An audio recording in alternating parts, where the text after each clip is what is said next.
हम सर्वशक्तिमान ईश्वर से प्रार्थना करते हैं वो हमें सफलता का मार्ग प्रदान करें और उपलब्धि को हमारा मार्ग बनाएं। प्रिय भाइयों और बहनों, ये राज्य 3 शताब्दियों पहले इस्लामी कानून, न्याय और परामर्श के मूल्यों पर आधारित दृढ़ सिद्धांतों पर स्थापित किया गया था। हमें इस धन्य दृष्टिकोण पर बहुत गर्व है और ईश्वर ने हमें 2 पवित्र मस्जिदों की सेवा से सम्मानित किया है। एक जिम्मेदारी जिसके लिए हम अपनी सारी देखभाल और सारा ध्यान समर्पित करते हैं, अपने सभी संसाधन समर्पित करते हैं। भाइयों और बहनों, हमारी अर्थव्यवस्था अपने मार्गों में विविधता लाने और तेल पर अपनी निर्भरता कम करने की अपनी क्षमता की पुष्टि करने के लिए निरंतर प्रयास कर रही है। हमारे इतिहास में पहली बार गैर तेल गतिविधियों ने सकत घरेलू उत्पाद का 56% हिस्सा बनाया है, जो 4.5 ट्रिलियन रियाल से अधिक के स्तर तक पहुंच गया है। शायद इसका सबसे अच्छा सबूत यह है कि 660 वैश्विक कंपनियों ने किंगडम को अपने क्षेत्रीय मुख्यालय के रूप में चुना है, जो 2030 के लिए निर्धारित लक्ष्य से कहीं अधिक है। बुनियादी ढांचे और तकनीकी सेवाओं के स्तर में जो हासिल हुआ है वो सऊदी अर्थव्यवस्था की मजबूती और इसके आशाजनक भविष्य की संभावनाओं, इसकी विशाल क्षमता को दर्शाता है। भविष्य के रुझानों में निवेश के ढांचे के भीतर कृत्रिम खुफिया के क्षेत्र में किए गए समझौते आने वाले वर्षों में किंगडम को इस क्षेत्र में एक वैश्विक केंद्र के रूप में स्थापित करने वाले विजन कार्यक्रमों के पहलुओं को पूरा करते हैं। हमने सैन्य कार्यक्रमों में अपनी रक्षा क्षमताओं को उच्चतम वैश्विक मानकों तक बढ़ाने के लिए काम किया है। इसके अलावा हमारे रणनीतिक साझेदारों के साथ हमारा सहयोग सैन्य उद्योग के स्थानीयकरण और गति बढ़ाने के हमारे लक्ष्यों को प्राप्त करने में योगदान देता है। ये स्थानीयकरण अब 19% से अधिक हो गया है, जो 2% से थोड़ा अधिक है। प्रिय भाइयों और बहनों, राज्य से ये मानता है कि मजबूत सार्वजनिक वित्त के लिए किसी एक स्रोत पर निर्भर नहीं रहना चाहिए। उतार चढ़ाव वाले राजस्व विकास, आर्थिक विविधीकरण और स्थिरता प्राप्त करने के लिए आवश्यक और मौलिक रूप से आवश्यक हैं, जिसके माध्यम से विविध रोजगार के अवसर बढ़ सकते हैं। विजन के शुभारंभ के बाद से राज्य ने इस नींव को बनाने के लिए काम किया है, जिसने हमारे देश को एक मजबूत अर्थव्यवस्था दी है और इसे निवेश के लिए एक आकर्षक गंतव्य बनाया है। साथ ही हमारे कई लक्ष्यों को प्राप्त किया है जिनके लिए हम प्रयास करते हैं।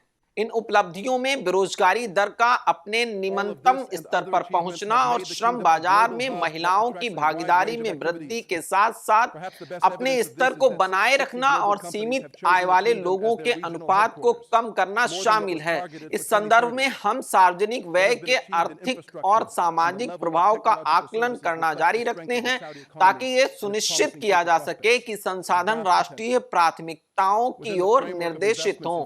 ये नागरिकों की सेवा करने, उनकी आय बढ़ाने, प्रदान की जाने वाली सेवाओं के स्तर को बढ़ाने और नागरिकों, निवासियों और आगंतुकों के जीवन की गुणवत्ता में सुधार करने के हमारे निरंतर प्रयासों का हिस्सा है। राज्य आज जिस मजबूत आर्थिक विकास का अनुभव कर रहा है, उसके साथ साथ राज्य के कुछ क्षेत्रों में आवासीय अचल संपत्ति की कीमतें भी अस्वीकार स्तर तक वृद्धि हो गई हैं, जिससे इस क्षेत्र में कुछ विकृतियां पैदा हुई हैं और नागरिकों की आय के सापेक्ष आवास की औसत लागत में वृद्धि हुई है।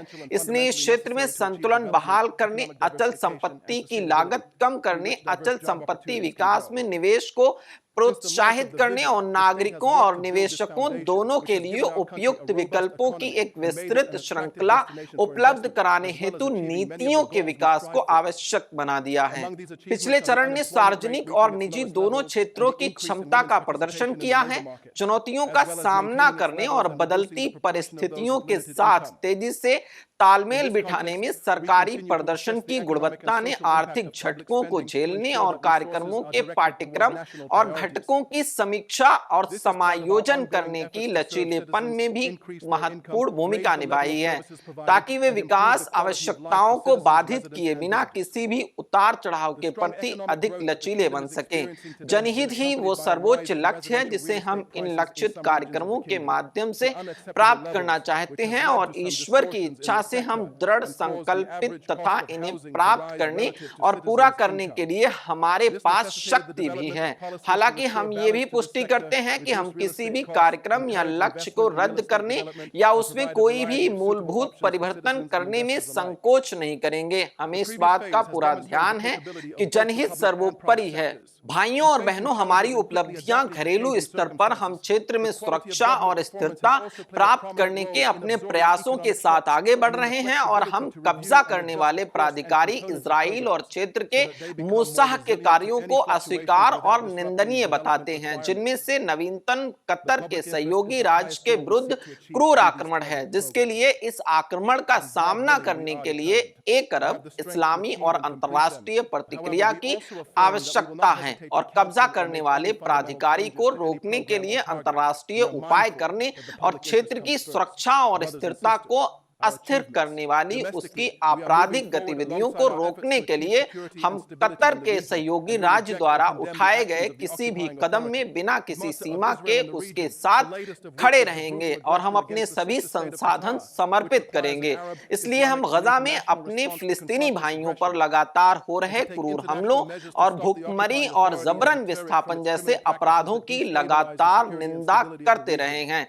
गजा की भूमि फिलिस्तीन है और इसके लोगों के अधिकार अविभाज्य हैं। कोई भी आक्रमण इसे छीन नहीं सकता और कोई भी धमकी इसे निष्प्रभावी नहीं कर सकती। हमारा दृढ़ रुख इस अधिकार की रक्षा करना और इसके उल्लंघन को रोकने के लिए गंभीरता से काम करना है। अरब शांति पहल, जिसे सऊदी अरब ने 2002 में शुरू किया था और जिसे हमने द्विराज्यीय समाधान के परिप्रेक्ष्य में अंतर्राष्ट्रीय स्तर पर सक्रिय करके अपनाया है, अब फिलिस्तीनी राज्य प्राप्त करने की दिशा में एक अभूतपूर्व मार्ग का प्रतिनिधित्व करता है। किंगडम के गहन प्रयासों के परिणाम स्वरूप फिलिस्तीन राज्य और उसके उचित दावे को मान्यता देने वाले देशों की संख्या में वृद्धि हुई है। न्यूयॉर्क में 2 राज्य समाधान को लागू करने के लिए अंतर्राष्ट्रीय सम्मेलन एक अभूतपूर्व लामबंदी जो इस पहल को लागू करने के लिए राष्ट्रों के बीच आम सहमति को मजबूत करती है और जैसा कि हम सभी क्षेत्रीय और अंतर्राष्ट्रीय भागीदारों को उनके प्रभावी मानवीय योगदान के लिए धन्यवाद देते हैं और हम अन्य देशों से इस चरण में भाग लेने के लिए अपना आह्वान दोहराते हैं। सीरियाई मुद्दे के संबंध में किंगडम ने निर्णायक रुख अपनाया है और कई पहलों को लागू किया है, जिसकी शुरुआत सीरिया पर अंतर्राष्ट्रीय प्रतिबंधों को सफलतापूर्वक हटाने से हुई है। नियमों के विकास, विधायी प्रणाली और पूर्ण और अद्यतन करने में उनके योगदान से प्राप्त उपलब्धियों में, ताकि हमारा देश विधायी दृष्टि से सबसे उन्नत राष्ट्रों में से एक बन सके।